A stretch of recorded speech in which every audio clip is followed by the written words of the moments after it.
we basically enhance existing water filters. Um, so we're an easy plug and play. We have granular beads that are very easy to incorporate in existing cartridges or filters. They're very cost effective. They're very, as you saw in the pitch, deal with a lot of different contaminants, and so it's real added value to what already exists in the market. I think one of the biggest successes was the technology actually working. So we started on the technology, we knew what was the potential, but testing it in the lab is another thing. And so when you get the results and you're like, wow, it actually does work, and the scientist was completely right and his theories were right, and now we have proof, and us business people can now sell it so much more easily. So those are always great times when the scientists come in and they're like, hey, it works on nitrates. We have awesome results and we're better than competition and all of that. And so we're really excited about those moments. And after you have moments where something goes wrong, I'm just going to continue the technology where basically you can create a technology and it won't be perfect on the first time. So you have to, it's a hit. Nobody's perfect. Your technology won't be perfect the first time also. Just have to understand that every obstacle you can pass through every obstacle. And so we reworked on the technology and made it something very valuable. And now it works perfectly. I see my personal case as the lucky entrepreneur. At the end of the day, I'm 23. I don't have a family to support.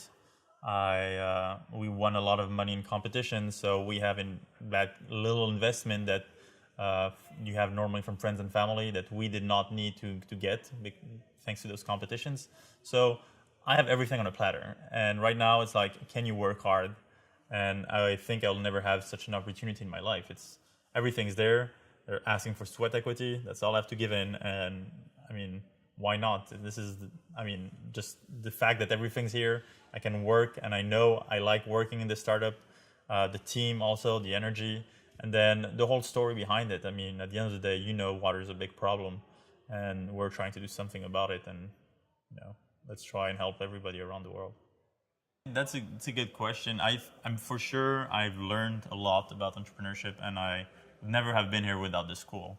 I think what I really learned at the University of Houston is a way of life, a way of seeing business, and really understanding how to do business. Maybe when I was young, I was always maybe had a little passion for it, but it really came out when I was in that program, and there were 40 other students exactly like me. Everybody was strange, and everybody had different passions, and you're in a like-minded environment, and you're seeing so many people passionate, and you're going to school, and you're still in school, it's 9 p.m., it's spring break, everybody's partying, and you have 40 students there, always working and helping each other, and so it's kind of the same environment where you're finding really people you would like to work with later on in your life. And so that really creates a little passion and really shows that those people are not working for money, they're not working for grades or anything, they're working for themselves, and they understood at some point that they have to put the work in to really have the results behind it. So yeah, I really think the University of Houston, the Wolf Center for Entrepreneurship, has taught us a lot about how to be an entrepreneur. On my inspiration, I really like following a couple of entrepreneurs, completely different industries. I think the water industry is not the new trend or anything right now. I don't think everybody watches, social media on how those entrepreneurs are doing in the water industry. I think it's a lot on marketing itself, how to use social media. So I watch a lot of Gary Vee, and I like how he's passionate and always sticks to it, very straightforward.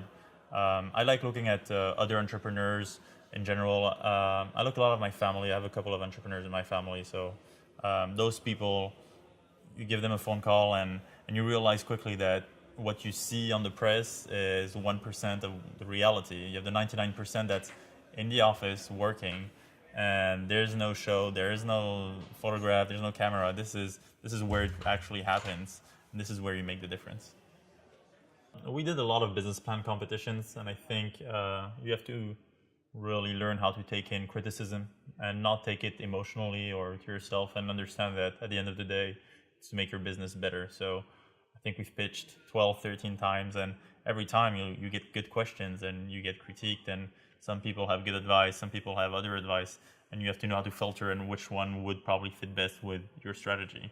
So really keep an open mind and don't take any criticisms personally. I think it's mostly on the technology and advice at the end of the day. I think that's one huge point. Secondly, I'd say stay open and flexible. I think in a startup, one day you're super happy, the next day something bad is going to happen, and that's a whole startup. It's a whole roller coaster. So some days are up, some days are down, and then you start with water filtration, you started removing one specific contaminant, and then you see there's another potential for another greater one, so you change path. So it's really that being flexible and able to change and understanding what you're in for. It's a ride. I think one of the biggest values, I would have loved to know that as early as possible, is network as much as possible. Whatever you do in your life, as an entrepreneur or even anything else, the contacts you make, people you meet, it's such a small world. You'll find them again, and then never burn a bridge. Just always keep good contacts. Those people, you're going to see them again, and if they don't know anybody directly, they'll know somebody who knows somebody who knows somebody. And that happened to us so many times, and that's how we built our advisory board. That's how we have potential customers. It's not that directly. We always try, take business cards, prepare business cards as soon as possible. That's what we did in the entrepreneurship program, and start networking. You have nothing to lose. At the end of the day, have fun, go speak to somebody, and get their contact info, and keep in touch.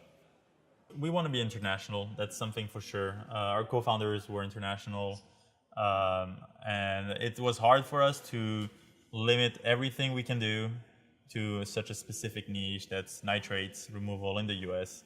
And we want to start there, and we want to gain some cash flow and reinvest and broaden up the contaminants that we remove and the markets whom we serve, and also geographically. So for me, nothing would make me happier than see us enter a country of one of our co-founders and make a change, and of the inventor go back to Brazil and really help the people there actually in need. So there is that aspect of you have to be a business, you have to make money, that's also, but we want to have some kind of social good. We want to help people that really do need clean water.